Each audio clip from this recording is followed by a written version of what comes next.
I'm sharing the story of Rahul, a young boy who thought his life was over after failing his dream. But sometimes, failure is just the beginning. Let's dive in. It was the 15th of April, a date Rahul would never forget. Not because it was marked on a calendar, but because it carved itself into his heart, like a scar. The sun had just dipped below the horizon, casting an orange glow across the quiet street.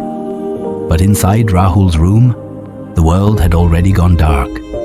It was around 7 p.m. in the evening. 17-year-old Rahul sat hunched in the corner, knees drawn to his chest, the dim light from his laptop screen flickering against his pale face. On the screen, 2 words stared back at him: cold and final. Not qualified. His heart didn't race, it sank. The silence in the room was so loud, it almost screamed.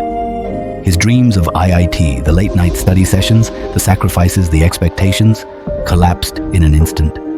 Everything he'd been building toward for the past 2 years felt meaningless now. He didn't cry. He didn't scream. He just sat there, numb, the weight of disappointment crushing every corner of his chest. His breath got heavy. A cold sweat ran down his back. His hands trembled and his eyes blank. The dreams he built with sleepless nights, tuition classes, mock tests, his father's sacrifices, his mother's prayers, all vanished in one moment. What will I tell them? Papa was so proud. Ma used to tell relatives I'd make it to IIT. Now what? What am I? His heart ached, not just with disappointment, but shame, fear, hopelessness. He locked the room, walked into the kitchen, picked up a knife. His hands were shaking, lips whispering, "I'm sorry. I'm so sorry." And then, darkness. He woke up to the sound of birds, not crows, not city noise, but a soft, divine melody of chirping. Rahul sat up, dazed. He was lying on a bed of moss, surrounded by giant, glowing green trees. The air was pure, fragrant with jasmine and rain. Sunlight filtered through the leaves like golden threads. He looked around in awe. In the distance, under a massive banyan tree, sat a monk in deep meditation, his face peaceful, glowing like warm sunlight. Rahul, confused and scared, didn't dare speak. He just waited. Time didn't feel real here. After what felt like eternity, the monk opened his eyes and looked at him.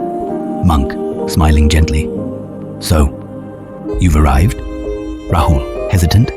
"Is this heaven?" The monk let out a soft laugh. "Why do you think this is heaven?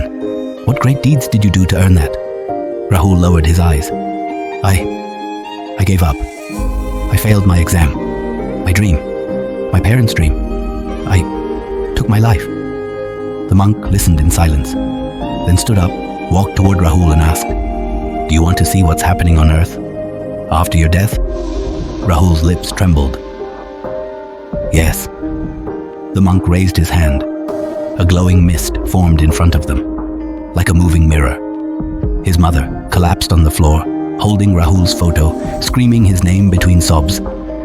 His father, holding back tears while speaking to the police, defending themselves from relatives who said, "You pressured him too much. Didn't you see the signs?" His 10-year-old brother, sitting alone in a corner, clutching Rahul's old science book. His eyes hollow, his lips silent, his childhood shattered. Rahul fell to his knees. No, I didn't mean to do this to them." Tears streamed down his face. The monk knelt beside him. "Monk, do you see now? You left thinking you'd end your pain, but you only passed it to the ones who loved you the most." Rahul sobbed. "I was scared. I felt worthless, like I failed everyone." The monk placed a hand on his shoulder. "Monk, you failed an exam, not life. Exams are numbers. Life is lessons. What you did was not weakness. It was fear. But life, Rahul, real life, throws tests without warning, without preparation, and we must learn as we go." Rahul buried his face in his hands. "I want to go back. Please.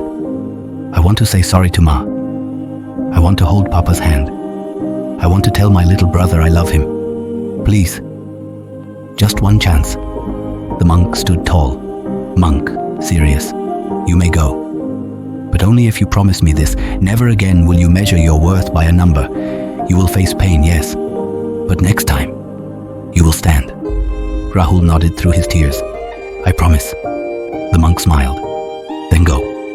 And live. Suddenly, a blinding light surrounded him. Rahul, wake up. It's 10 a.m.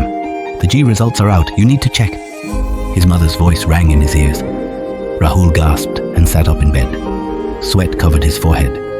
He looked at his wrists. No cuts. The knife was gone. The room was normal. He checked the calendar. 15th April. 10 a.m. The exam result hadn't even come out yet. Was it a dream? Or had he really died? He walked out and saw his mother setting breakfast. Without saying a word, he rushed to her and hugged her tight. Rahul, choking. Mama, what if I don't clear the exam? His mother smiled warmly and stroked his head.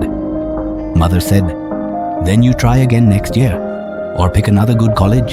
G is just one path. Your life is much bigger. Rahul cried in her arms, not out of fear, but relief. Sometimes life takes you to the edge, only to show you how precious it really is. Failing an exam doesn't make you a failure. Giving up on life does. Choose to stay.